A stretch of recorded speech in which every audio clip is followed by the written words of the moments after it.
وَلَقَدْ يَسَّرْنَا الْقُرْآنَ لِلذِّكْرِ فَهَلْ مِن مُّدَّكِرٍ نحمدہ ونصلی علی رسولہ الکریم اما بعد اعوذ باللہ من الشیطان الرجیم بسم اللہ الرحمن الرحیم وقل ربی ادخلنی مدخل صدق واخرجنی مخرج صدق۔ اور کہیے اے نبی رحمت صلی اللہ علیہ وسلم کہ اے رب مجھے داخل کر، جہاں بھی داخل کر، سچائی کے ساتھ، سلامتی کے ساتھ، اور جہاں سے تو نکالے وہاں سے مجھے سچائی کے ساتھ، صدق کے ساتھ، سلامتی کے ساتھ نکال۔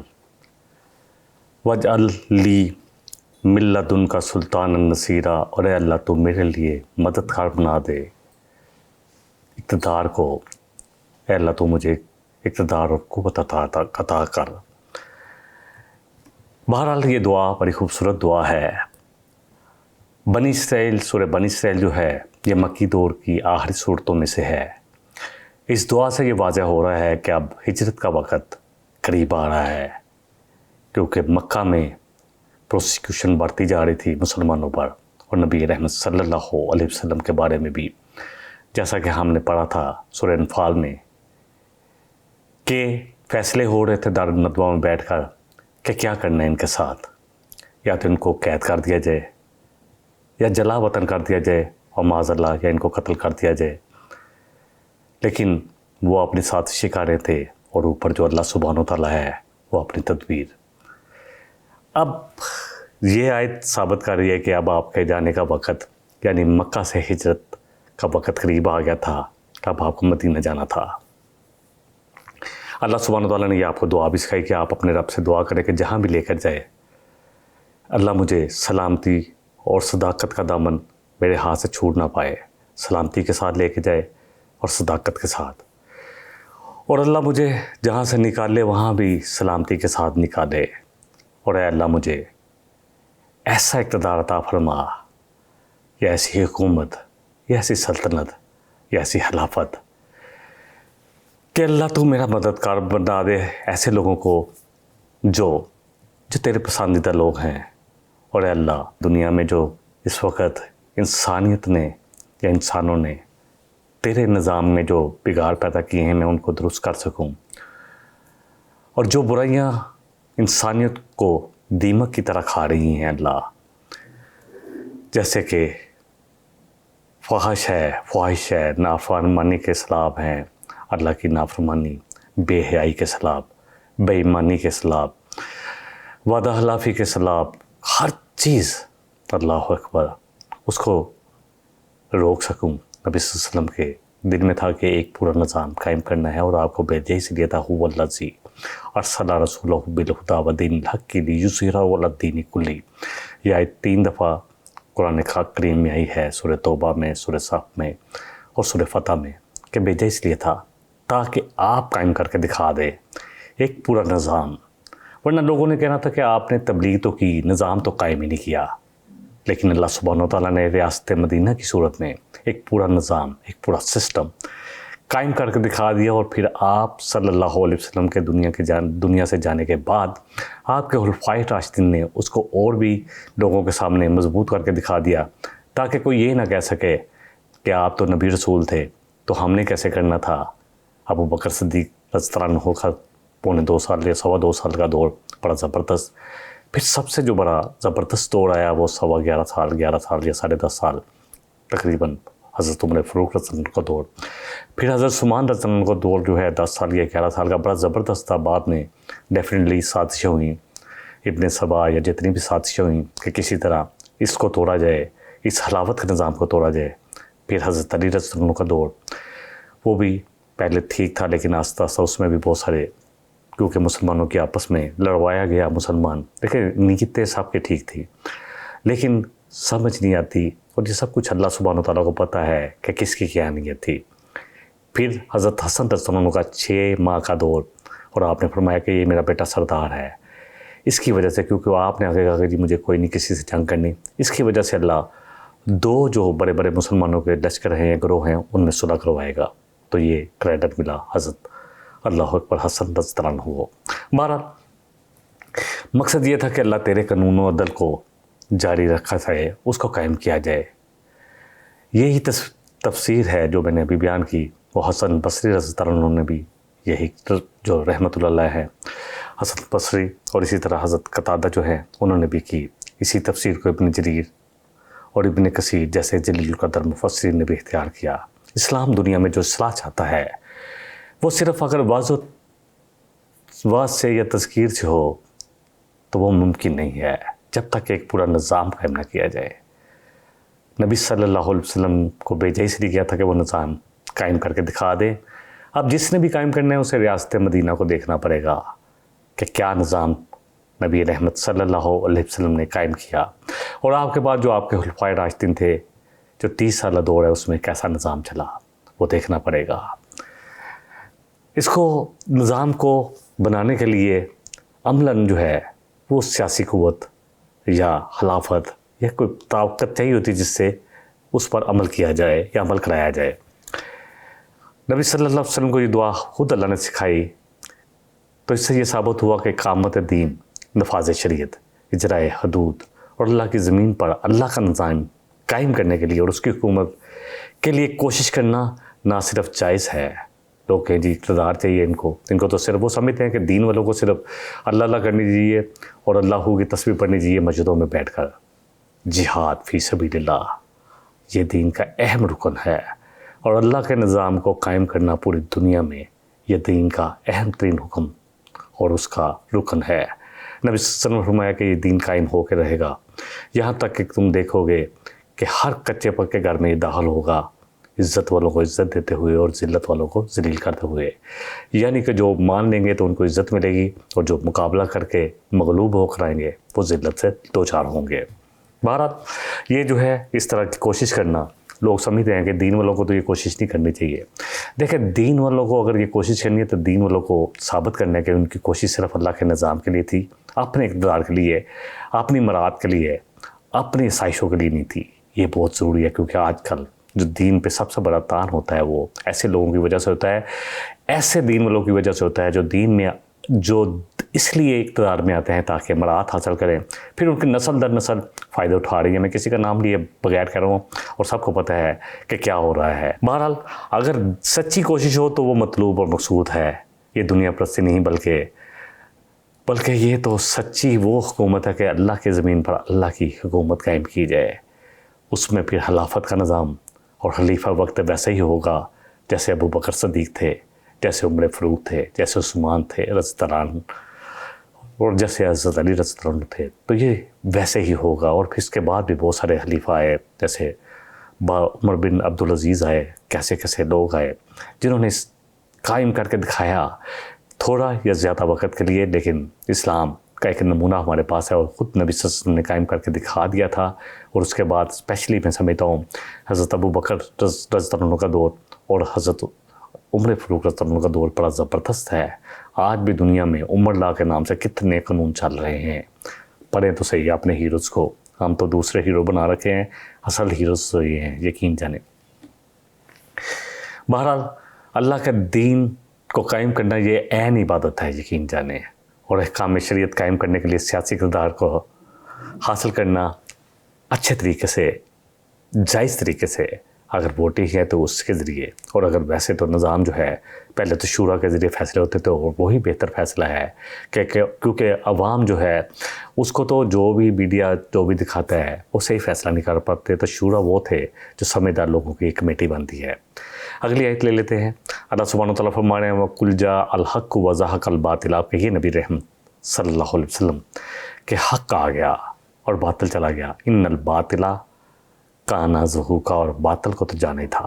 دیکھیں باطل جتنا مرضی اس کا دوڑ لمبا ہو، آخر میں اس کو ختم ہونا ہی ہے۔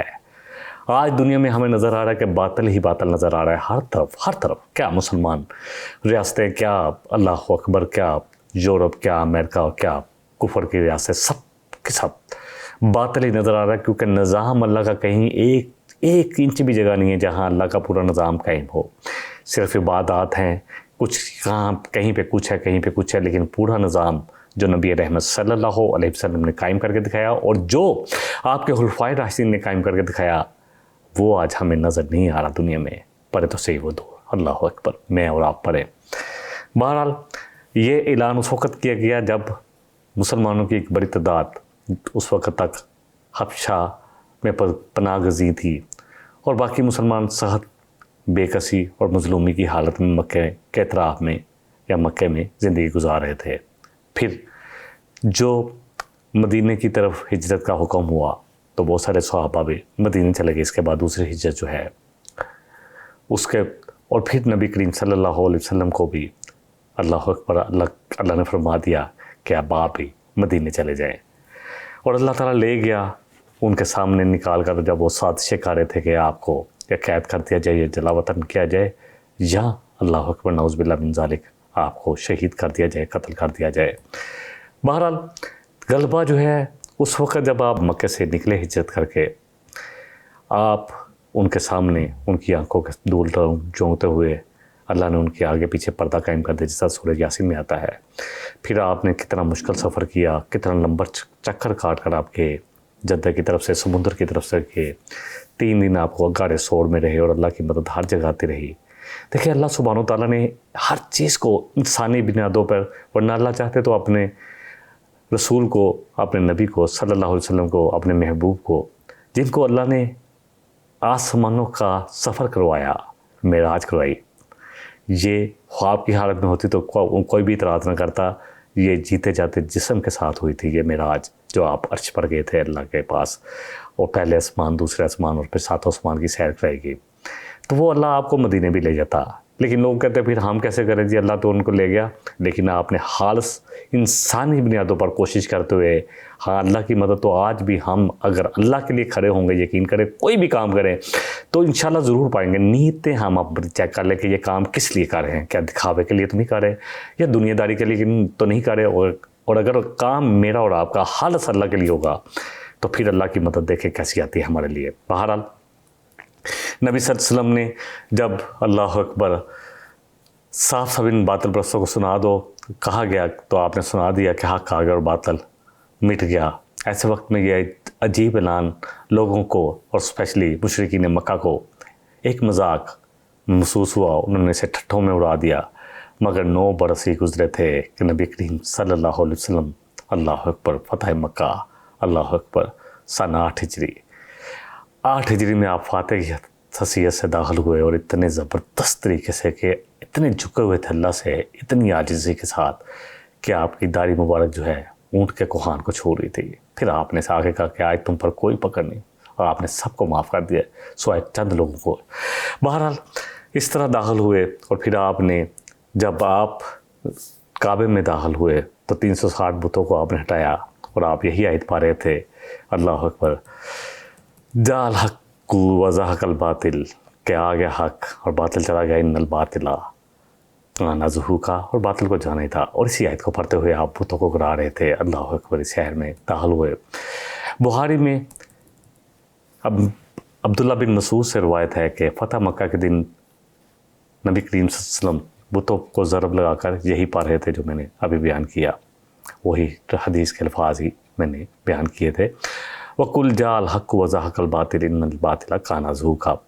اگلی آیت نمبر 82 ہے، وَنُنَزِّلُ مِنَ الْقُرْآنِ مَا هُوَ شِفَاءٌ وَرَحْمَةٌ لِلْمُؤْمِنِينَ، اور جو کچھ بھی نازل کیا گیا ہے اس قرآن میں وہ شفا ہے، رحمت ہے، کن کے لیے؟ جو ایمان لیں گے قرآن پر، جو ایسا ایمان لے کر رہیں گے کہ قرآن میں جو لکھا ہے اس کو سمجھنا ہے، اس کو قائم کرنا ہے، اپنی زندگیوں میں اس پر عمل کرنا ہے۔ وَلَا يَزِيدُ الظَّالِمِينَ إِلَّا خَسَارًا، لیکن جو ظالم جو کرنا ہی نہیں چاہتے جو قرآن میں لکھا ہے، سن کر بھی انسنی کر کر اپنی ہی زندگی گزارنا چاہتے ہیں، یہ ان کے لیے خسارے کے سوا اور کچھ بھی نہیں۔ دیکھیں اس قرآن کو اپنا رہنما بنانا ہے، مجھے اور آپ کو، ہم سب کو۔ اس کو ہمارا جو سب سے بڑا رہنما ہے وہ اللہ نے اس کتاب کی پیروی کرو۔ نبی رحمت صلی اللہ علیہ وسلم پر اسی کی وحی نازل ہوئی، اور آپ صلی اللہ علیہ وسلم نے اپنے عمل سے یہ سب کچھ کر کے دکھا دیا، خالص انسانی بنیادوں پر، تاکہ کوئی یہ نہ کہ آپ تو اللہ کے رسول صلی اللہ علیہ وسلم تھے۔ الحمدللہ اللہ کی تائید آپ کو حاصل تھی، لیکن آپ کے دندان مبارک شہید ہوئے، آپ کے رشتہ دار بھی جو حضرت حمزہ رضی اللہ عنہ جن سے بڑی محبت تھی، اللہ اکبر چچا بھی تھے، اللہ اکبر اور بھی رشتے تھے آپ کے، حمزلف بھی تھے، اللہ اکبر بہت سارے رشتے جو ہیں آپ کے ان کے ساتھ تھے، وہ بھی شہید ہوئے۔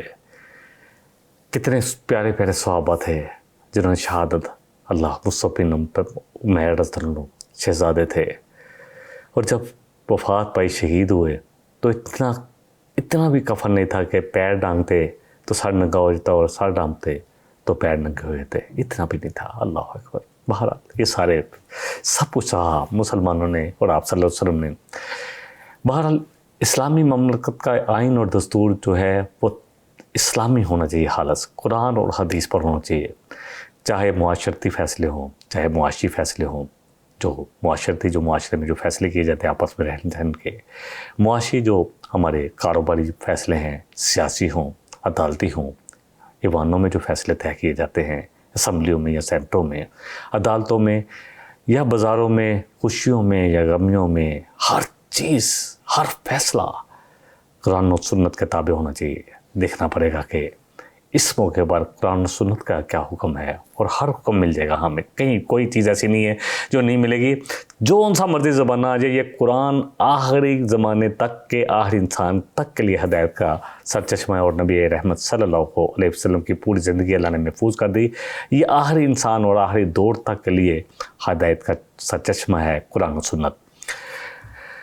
قرآن اللہ کی رحمت سے ان تمام ذہنی، نفسیانی یا نفسیاتی جو آج کل سب سے بڑا مسئلہ ہے، اللہ اکبر، ڈپریشن، یہ ہر وقت ہر بندہ پریشان ہے، اخلاق کی تمتنی امراض کا علاج بن جائے گا۔ شفا یہ انہی کے لیے بنے گا جو اس کو اپنا لیں گے، جو اس کو سمجھ کے اپنی زندگی میں لے آئیں گے، اور جو ظالم اس کا حق نہ ادا کریں، نہ اس کو سمجھنے کی کوشش کریں، نہ اس کو خود اپنے اوپر طاری کرنے کی کوشش کریں، نہ لوگوں تک پہنچانے کی کوشش کریں۔ قرآن کے جو حقوق ہیں اس پر ایمان لانا کہ یہ اللہ کی کتاب ہے، پھر اتنا عربی ضرور سیکھے کہ قرآن براہ راست ہمارے دلوں پر اثر کرے، اور پھر اس کو قرآن کو لوگوں تک پہنچانا ہے، من تعلم القرآن وعلمہ، خود سیکھنا اور لوگوں تک سکھانا، اور پھر اس قرآن کے پیغام کو اور نبی کریم صلی اللہ علیہ وسلم کی مبارک زندگی کو پورے انسانوں تک پہنچانا، کیونکہ آپ نے فرمایا تھا فَلْيُبَلِّغِ الشَّاهِدُ الْغَائِبَ، کہ پہنچاؤ جن تک پہنچ گیا ان تک، جن تک نہیں پہنچا، یہ سب حقوق ہیں، اللہ اکبر۔ بہرحال مگر جو بھی اس سے منہ پھیرے، حقوق ادا نہ کرے، یا حقوق پہنچانے کے بعد جن تک پہنچ گئے وہ اس رہنمائی سے منہ پھیریں، اللہ اکبر، تو وہ پھر اپنے اوپر ظلم کر رہے ہیں۔ یہ قرآن الٹا ان کے لیے پھر ہسارا بن جاتا ہے، ان کو ہسارے میں ڈال دیتا ہے، جو اس کو اتنی ویلیو نہیں دیتے کہ اس کو قائم کریں اپنی زندگیوں میں۔ پوری دنیا کی PhD کر لیتے ہیں، قرآن میں نہیں پتہ کہ کیا لکھا ہے، اور سمجھتے نہیں اس قابل قرآن کو، معاذ اللہ، کہ اس کے ساتھ وقت گزارے۔ 20 سال اسٹڈی کرتے ہیں صرف دنیا کمانے کے لیے، دنیا کی عزت، دنیا کے رتبہ، دنیا کا درجہ، دنیا کا عہدہ کمانے کے لیے، اور اس قرآن کے لیے یقین جانیں یہ قرآن اتنا آسان ہے۔ وَلَقَدْ يَسَّرْنَا الْقُرْآنَ لِلذِّكْرِ فَهَلْ مِن مُدَّكِرٍ، میں اکثر یہ بیان کرتا ہوں، سورہ قمر سورہ نمبر 54 ہے، آیت 17، 22، 32، 40، 4 جگہ اللہ نے بار اس آیت کو لے کے آئے، اور یہ اتنا آسان ہے کہ میرے جیسا شخص جس کو 49 سال تک قرآن ہی نہیں پڑھنا آتا تھا، عربی پڑھنی نہیں آتی تھی، ترجمہ سمجھنا تو بہت دور کی بات، اور اب میں نے جب اس کو لیا، اتنا آسان، جو میں نے دنیا میں پڑھا، بزنس بھی کیا الحمدللہ، اسٹڈی بھی کی، بہت زیادہ تو نہیں کی لیکن جتنی بھی کی، یہ قرآن کو میں نے سب سے زیادہ آسان پایا الحمدللہ۔ اور پھر صرف اللہ کا مجھ پر اتنا بڑا کرم ہوا کہ اس نے نہ صرف مجھے اس طرف جوڑ دیا، کیونکہ میں نہیں جڑ سکتا تھا، وَمَا تَشَاءُونَ إِلَّا إِن شَاءَ اللَّهُ، میں جو مرتے بھی چاہ لوں، اللہ کے چاہے تو بغیر کچھ نہیں ہو سکتا۔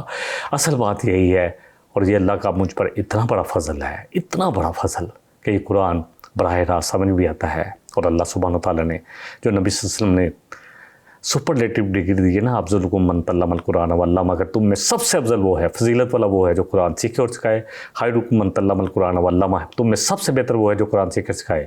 اللہ سبحانہ وتعالیٰ نے اس قرآن کے ساتھ جوڑ دیا، اور اللہ اس کو میرے لیے، میرے جو نیت ہے اس کو خالص کر دے، میری باتوں میں یا میری عمل میں جو بھی کوتاہی ہیں اللہ ان کو دور کر دے اپنے فضل سے۔ بہرحال ہسارا جو ہے ایسا ہے جو اللہ اکبر یہ اگر ہم نے اس کو نہ سمجھا، اس کو ویلیو نہ دی، تو پھر ہم چاہے مسلمان ہیں، چاہے کہیں کہ قرآن ہماری کتاب ہے، یہ ہمارے لیے ہسارا بن جائے گا۔ القرآن حجت اللہ کا اولیکا، یہ قرآن یا تمہارے حق میں حجت ہوگا یا تمہارے خلاف۔ نبی رحمت صلی اللہ علیہ وسلم نے فرمایا قرآن کے جب احکام سامنے آ جائے، حق اور باطل جب واضح ہو جائے، پھر انسان کے پاس کوئی بھی عذر نہیں رہ جاتا۔ کوئی کسی حالات کی مجبوری سے اگر کچھ غلطی ہو گئی تو فوراً پلٹے۔ دیکھیں کوئی پھسل جائے نا تو پھسلتا نہیں ہے کہ اب میں نے پھسلے رہنا ہے، اب میں نے کھڑا نہیں ہونا، کھڑے ہو جائیں۔ اللہ نے توبہ کا دروازہ بند نہیں کیا جب تک کہ آخری وقت آ جائے اور جان کا نکالنا شروع ہو جائے، اس سے پہلے توبہ کر لو، اس سے پہلے توبہ کر لو۔ بہرحال ہماری اپنی خواہشات، ہماری قانون سازی سب کی سب اس قرآن کے تابع ہونی چاہیے اور صاحب قرآن کے تابع ہونی چاہیے۔ ظالم اور وہ ہیں جو پھر نہ کرے تو وہ ظالم کہلائیں گے اور باطل پرست کہلائیں گے، کیونکہ وہ اپنی گمراہی اگر نہیں کرتے، ہم اس قرآن کی طرف نہیں آتے، نہ اس کو سمجھتے ہیں، نہ اس کو سمجھ کر اس پر عمل کی کوشش کرتے ہیں، تو ایسے لوگ تو ظالم اور باطل پرست کہلائیں گے اور اپنی گمراہی کے خود پورے ذمہ دار ہوں گے، اور اللہ تعالیٰ معاف کرے، پھر سزا کے مستحق بھی ٹھہرائے جائیں گے۔ اگلی آیت لے لیتے ہیں۔ اللہ سبحانہ و تعالیٰ فرمانا ہے وَإِذَا أَنْعَمْنَا عَلَى الْإِنسَانِ أَعْرَضَ، جب ہم انسان پر نعمتیں کرتے ہیں، نعمتیں دیتے ہیں، اس کو انعام کرتے ہیں۔ وَإِذَا أَنْعَمْنَا عَلَى الْإِنسَانِ، جب ہم انسان پر نعمتیں کرتے ہیں، اللہ نے نعمت دی، ہم انسانوں میں بنایا، سب سے بڑی نعمت ہے۔ جانور بنا ہوتا ہم مر جاتے، کھپ جاتے، لیکن اللہ نے ہمیں اشرف المخلوقات پہ پیدا کیا، پھر نعمت کے ہمیں مسلمانوں کے گھر پیدا کیا، پھر ہمیں ایسے دور میں پیدا کیا جب قرآن پر سمجھنا اور اس کو سمجھانا کوئی منع نہیں ہے، کیونکہ جس طرح اس دور میں تو قرآن پڑھنے والے پر جو ہے جو نبی کریم صلی اللہ علیہ وسلم کا ابتدائی مکی دور ہے، اللہ کو ظلم کیا جاتا تھا، ایسا بھی نہیں ہے، نہ ہم غلام ہیں الحمدللہ۔ تو یہ سب کچھ اللہ کا کرم ہے۔ تو جب اللہ کہہ رہے کہ ہم انعام کرتے ہیں عارضہ، تو وہ کیا کرتا ہے؟ اعراض کرتا ہے، نہ بھی جانی بھی ہی، اور وہ ہم سے روگردانی کرتا ہے، کنی کتراتا ہے۔ اللہ اکبر۔ وَإِذَا مَسَّهُ الشَّرُّ، اور پھر جب کوئی تکلیف آتی ہے نا، کانا یا اوسا، تو پھر مایوس ہو جاتا ہے۔ اصل بات یہ ہے کہ ہمیں اللہ نے نعمت جو ہے نا، سب سے بڑی جو نعمت میں بار بار کہہ رہا ہوں، صحت، تندرستی، ایمان، اور ان میں سب سے ٹاپ پر ایمان ہے، اور ایمان اسلام ایک ہی چیز ہے۔ یعنی اللہ نے ہمیں مسلمانوں کے گھر پیدا کر دیا، ہم مسلمانوں کے گھر پیدا ہوئے، اب ہمیں سمجھنا ہے کہ مسلمان ہوتا کون ہے، ایمان ہوتا کیا ہے، ایمان کیا ہے۔ مل ایمان یا رسول اللہ، آپ نے فرمایا ایمان یہ ہے کہ تم ایمان لاؤ اللہ پر، اس کے فرشتوں پر، اس کی کتابوں پر، اس کے رسول و نبیوں پر، اور یوم آخرت پر۔ جب اس پر ایمان ہو جائے گا نا، یوم آخرت ہے، ایک ایسا دن ہے اکاؤنٹیبلٹی کا، جب مجھے اللہ کے سامنے کھڑا ہونا ہے، جب پوچھا جائے گا کہ عمر کن کاموں میں گزری، جوانی میں کیا کیا، مال کیسے کمایا اور خرچ کہاں کیا، اور پھر جو علم حاصل کرنا تھا وہ کتنا کیا اور اس پر عمل کتنا کیا۔ ترمذی شریف کے صحیح حدیث ہے۔ تو اس وقت میں اور آپ سب کو ہونا ہے۔ ہم نے اسی سورہ مبارکہ میں پڑھا کہ تو اپنے نفس پر آج خود گواہ ہے، خود حساب کر لے اپنا۔ اور سورہ کہف، اگلی سورہ جو اس کے ساتھ جوڑا ہے، اس میں آئے گا کہ جب انسان پڑھے گا تو کہے گا مالی حاصل کتاب، کیا ہے یہ کتاب کو۔ اس لیے تو ہماری کوئی چھوٹی سے چھوٹا جو عمل ہے اس کو بھی نہیں چھوڑا، ہر چیز اس میں صرف ہے۔ آج تو شاید ہمیں پہلے یہ بات سمجھ نہ آتی ان کو، لیکن آج جو انسان کے ایک سم یا ایک چپ جو ہے، اللہ کو وہ چیک تو کرے، ہر چیز انسان کی ریکارڈ ہو رہی ہے، ہر چیز۔ آج ہمارا انسانوں کا یہی حال ہے، اکثریت کا یہی حال ہے کہ بچہ امتحان دیا ہے تو ماں وظیفے کر رہی ہے، بچہ وظیفے کر رہا ہے، باپ وظیفے کر رہا ہے، اللہ اکبر۔ اور جب مقصود حاصل ہوئے تو اللہ کی یاد اور اس کی بندگی، نماز سے بھی غافل ہو جاتے ہیں۔ اس وقت وظیفے تو بہت دور کی رہ کے، دور کی بات، قرآن اور پڑھ رہے ہیں، دعائیں کر رہے ہیں، جب کوئی نعمت آنی ہے، اللہ اولاد دے دے، اللہ میرے بیٹے کو کام کر دے، اللہ میری بیٹی کی شادی اچھی جگہ ہو جائے، اللہ یہ کر دے، اللہ وہ کر دے، اللہ کر دیتا ہے۔ لیکن جب اللہ کر دیتا ہے تو پھر اللہ سے غافل ہو جاتے ہیں ہم لوگ۔ اللہ اکبر۔ بغاوت اور سرکشی پر اتر آتے ہیں۔ بغاوت کیا ہے؟ جو اللہ کہے وہ نہ کیا جائے، اپنی مرضی سے کیا جائے تو باغی ہے نا۔ اپنی مرضی چاہنا، باغی کون ہوتا ہے؟ جو اپنی مرضی چاہتا ہے۔ اور سرکشی جو اللہ کا حکم ہے اس کو نہ کیا جائے، اس کی جگہ کچھ اور کیا جائے۔ اور جب کہ اللہ سبحانہ و تعالیٰ، اللہ اکبر، جب ہمیں نعمتیں دیتا ہے اور اگر اللہ وہ نعمت چھین لے، اللہ اکبر، اور وہ ہمارے ہی گناہ ہوتے ہیں، ہمارے ہی جرم کی پتاش میں چھینی جاتی ہیں. کوئی مصیبت آ جائے یا آزمائش کے لیے آ جائے، اللہ جس کو چاہے، اللہ اکبر، ہم میں سے کوئی یہ دعویٰ نہیں کر سکتا کہ ہم کسی آزمائش کے قابل ہیں. ہر وقت اللہ سے رحمت مانگنی چاہیے، اللہ اکبر آسانیاں مانگنی چاہیے. لیکن یہ بھی اللہ نہیں چاہتے کہ مصیبت ہے تو پھر صبر بھی کرنا ہے. مومن کا معاملہ بڑا عجیب ہے. نبی رحمت صلی اللہ علیہ وسلم فرمایا کہ جب اللہ نعمت دیتا ہے تو شکر کرتا ہے، اس سے بھی اس کے ثواب میں، اس کے درجے میں اضافہ ہوتا ہے. اور جب اللہ کی طرف سے کوئی مشکل آ جائے، اور مشکل ویسے ہمارے اپنے ہی کرتوتوں کی وجہ سے آتی ہے، لیکن اللہ کی طرف سے بھی آ سکتی ہے، اور آتی تو اللہ کی ہی طرف سے ہے بے شک، یقیناً کوئی اس میں شک نہیں ہے. تو پھر صبر کرے مومن تو اس پر بھی اجر ہے. اللہ سبحانہ وتعالیٰ نے فرمایا، جیسے سورہ معراج کی آیت نمبر 19 سے 21 تک آتا ہے، ان الانسان خلق ہلوعا، انسان بڑا جلد باز ہے، اذا مسہ الشر جزوعا، جب کوئی تکلیف آتی ہے تو آہو بکار کرنا شروع کرتا ہے، چیہو پکار شروع کر دیتا ہے. واذا مسہ الخیر منوعا، اور جب خیر ملتی ہے تو روک لیتا ہے، اللہ کا شکر بھی نہیں ادا کرتا. اور جو شکر کے تقاضے ہیں لوگوں پر بھی جو کر، اللہ نے تجھے دیا ہے تو تو لوگوں پر خرچ کر، میں تجھ پہ خرچ کر رہا ہوں تو تو پر. نبی صلی اللہ علیہ وسلم کی حدیث جو ہے صحیح حدیث. بس ایک آیت لے لیتے ہیں، آج کے پروگرام کو مکمل کر لیتے ہیں. کلنی یعمل علی شاکلاتہ، اللہ فرمایا کہ سب عمل کرتے رہو اپنے شاخلہ کے مطابق. بے شک اے نبی صلی اللہ علیہ وسلم، آپ کا رب خوب جانتا ہے کہ کون سیدھے راستے پر ہے. ہر شخص اپنی فطرت کے مطابق، اپنے شاخلے کے مطابق. شاخلہ کیا ہے؟ پہلے تو یہ ہم اس کو سمجھ لیں. شاخلہ کے بہت سارے معنی کیے گئے ہیں. طریقہ، اپنے طریقے کے مطابق، اپنے مذہب کے مطابق، اپنی فطرت کے مطابق، اپنے مزاج کے مطابق. ہر شخص اپنی فطرت اور مزاج کے مطابق جو ہے عمل کرے. بس کچھ لوگوں پر جب قرآن پڑھا جاتا تو ان کے جسم و روح قرآن کریم کے تقاضوں پر عمل کرنے کے لیے تیار ہو جاتے ہیں، اور بعض لوگوں پر قرآن پڑھا جاتا تو ان کے جسم و روح اس کے لیے تیار نہیں ہوتے، بلکہ الٹا سرکشی کی طرف آ جاتے ہیں. ایسے ہی ہے جیسے بارش کسی زرخیز زمین پر پڑے تو خوب سبزہ ہریالی لے کر آتی ہے، اور جب کسی چھوٹا شدہ یا بنجر زمین پر پڑے تو کیچڑ اور خرابی کے علاوہ کچھ نہیں ہوتا. حضرت ابو بکر صدیق رضی اللہ عنہ نے فرمایا کہ میں نے پورے قرآن کو اول سے آخر تک پڑھا، اور جو آیت مجھے سب سے زیادہ اچھی لگی، جس پر مجھے سب سے زیادہ امید ہے، اللہ سبحانہ وتعالیٰ کی یہ آیت ہے، کل یعمل علی شاکلاتہ، کہ سب کے سب اپنے شاخلے کے مطابق، اپنے مزاج کے مطابق عمل کرو. فربکم اعلم بمن هو اہدی سبیلا، کہ آپ کا رب خوب جانتا ہے کہ کون جو ہے سب سے زیادہ سیدھے راستے پر ہے، کون ہدایت کے راستے پر ہے. یہ اللہ جانتا ہے. ہم سب کے مزاج ڈیفرنٹ ہیں. کسی کا رجحان جہاد کی طرف ہے، کسی کا نمازوں کی طرف ہے، کسی کا نوافل کی طرف ہے، کسی کا قرآن کی طرف ہے. یہ سب بھی کچھ ہی کرنا ہے. اللہ سبحانہ وتعالیٰ خوب جانتا ہے دلوں میں کیا ہے اور ہماری نیتوں میں کیا ہے، اور کس حالات میں کس نے کیا اعمال کیے. اللہ سے دعا ہے کہ جتنا کہا گیا، اصل بات یہ ہے قرآن اور نبی رحمت صلی اللہ علیہ وسلم کا فرمان، یہ ہماری زندگی کی روشنی ہے، نور ہے.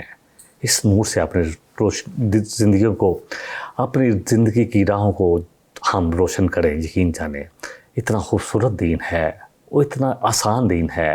اللہ نے آسان بنایا ہے تاکہ ہم عمل کر سکیں. کوئی غیر فطری چیز نہیں ہے. شادی کرنی ہے، دلچسپی اللہ نے رکھی ہے، عورتوں میں مردوں میں، تو شادی کر لو. اور پھر مردوں میں اگر زیادہ ہے اور عورتیں، کیونکہ ڈیفینیٹلی جنگوں میں مرد جو ہیں بہت زیادہ شہید بھی ہوتے ہیں، تو عورتیں 4 شادیاں کی جا سکتی ہیں ان کو بسانے کے لیے. باقی رہ گیا مال کمانا منع نہیں ہے، حلال طریقے سے کماؤ اور اللہ کی راہ میں خرچ کرو، اس پر بھی اجر ہے. یہ سب کچھ اجر میں چلا جاتا ہے. حتیٰ کہ اپنی بیوی کے ساتھ تعلق بھی نبی صلی اللہ علیہ وسلم فرمایا اس خوبصورت حدیث کے ساتھ، جب تم قائم کرتے ہو اس کا بھی اجر ہے. صحابہ نے پھر آنوں کو پوچھا کہ اللہ کے رسول صلی اللہ علیہ وسلم، وہ تو ہم اپنی خواہش پوری کرتے ہیں، ہماری جو جنسی خواہش ہے اس کو پورا کرتے ہیں. فرمایا اگر یہی خواہش تم حرام طریقے سے کرتے تو کیا گناہ ہوتا؟ کہا جی بالکل ہوتا. تو فرمایا حلال طریقے سے یہ خواہش پوری کرنا بھی، اس پر بھی اجر ہے. کھانا پینا بھی اجر بن جائے گا، چلنا پھرنا بھی اجر بن جائے گا. ہر شخص اپنی فطرت کے مطابق، اللہ نے ہمیں فطرت دی ہے، عمل کرتا رہے. اور اللہ خوب جانتا ہے کہ کون کیسے راستے پر اور کس نیت سے راستے پر اور کتنے سیدھے راستے پر ہے. وآخر دعوانا ان الحمد للہ رب العالمین۔ إن هذا القرآن يهدي للتي هي أقوم ويبشر المؤمنين الذين يعملون الصالحات أن لهم أجرا كبيرا۔